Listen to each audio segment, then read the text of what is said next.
Hey guys, welcome to my video. Today I'm going to be working on my blue Banshee. It's a 2001. You might have seen it in other videos. So what's going on with this one is that it's seized up a couple of times. When I was in Oregon last, I rode it and it seized up. I got it unseized kind of a stupid way. I just dropped the clutch really hard while I was getting towed out of the dunes, but it ran perfectly fine. The first time it seized up, actually, I was coming up Banshee Hill, it came back down and the bike shut off, it locked up. And then after sitting for like, I don't know, 5 minutes, it started right back up again. So I'm thinking it's like a light seizure, it's just getting hot, but something's causing this problem, right? It was perfectly fine before I switched to the CPI pipes. And before that I was running to Pro Circuit pipes and it was not ported. So the motor was just basically stock motor. It's got a new hot rods crank in it, and it's, I think, got Pro X pistons. Ran really good for like 4 years, and I decided to port it and put CPIs on it. I've been doing mods to it over the years. This is the one that I really beat the crap out of most of the time in the dunes. I enjoy riding it. So what I did was, I'll give you an update on the work that I've done. I took the pipes off, took the carbs off. I checked jetting. Jetting was 370s on the main. Now it wasn't spitting. It wasn't running. Usually when it's too rich, it'll just won't power band. Like it will not get on the pipe because there's just too much fuel.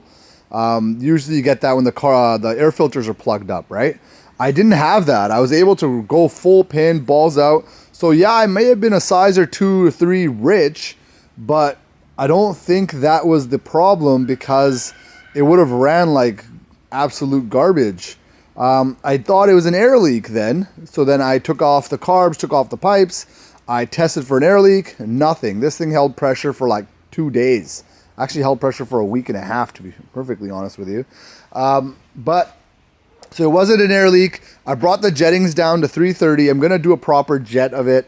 I checked the sync. The carbs were still in sync. I did sync them before I put this one in. I messed that up on the other Banshee, but this one I had done correctly. So it's not electrical because it runs perfectly fine. It's not something electrical would cause. So it could be an exhaust leak. It could be jetting still. And it could be cylinder wall clearance, but the same cylinder and the same pistons have been in there for 4 years. So I don't think it's even that. So today I'm going to take my handy dandy thermal camera, which we use in real estate quite a bit, my day job. We have this, flare thermal camera. And what I typically do with it is we point it at things. It'll give us a heat sensor and kind of, so what I'm looking for with this camera is either a water pump not working, so we're getting the heat not tracking through the radiator, or I'm looking for an exhaust leak somewhere. Either of them should work. I don't know if it's gonna work. This is the first time really trying this.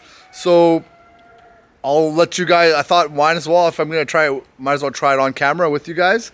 So let's see how it goes down.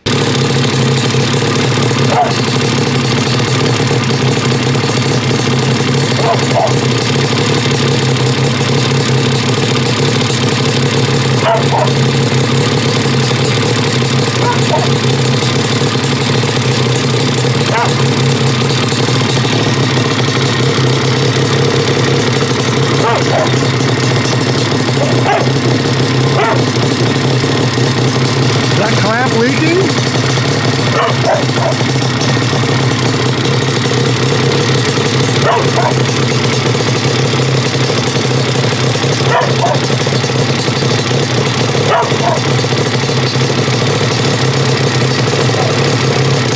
Found it.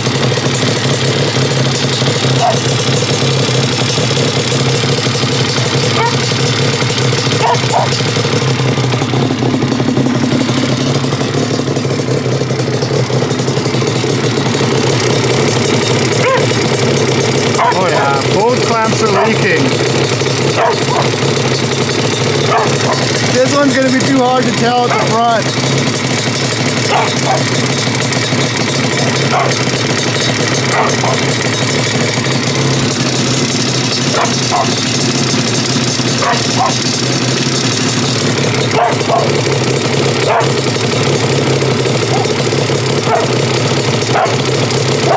can see the heat register. That clamp is 120% leaking.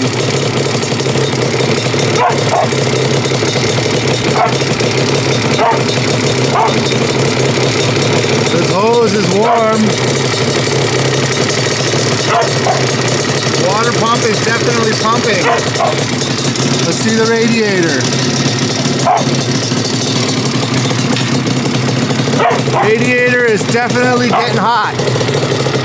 So the water pump is pumping. Oh yeah.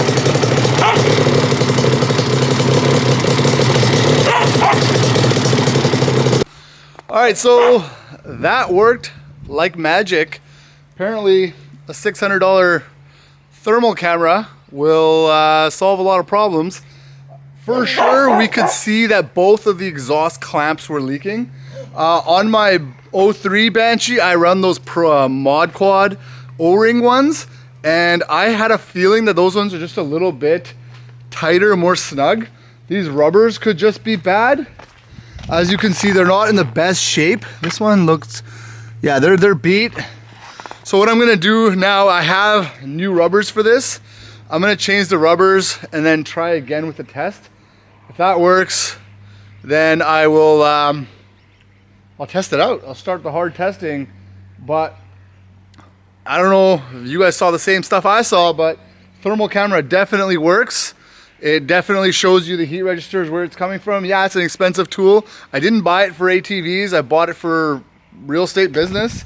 So it's just handy that I have one, but there's a simple way to diagnose and solve problems related to ATVs and heat issues and, well, exhaust leaks, I guess. There's not really any real way to test and see an exhaust leak, but thanks for watching my video, guys. Like and subscribe. I will follow up on this when I change the rubbers.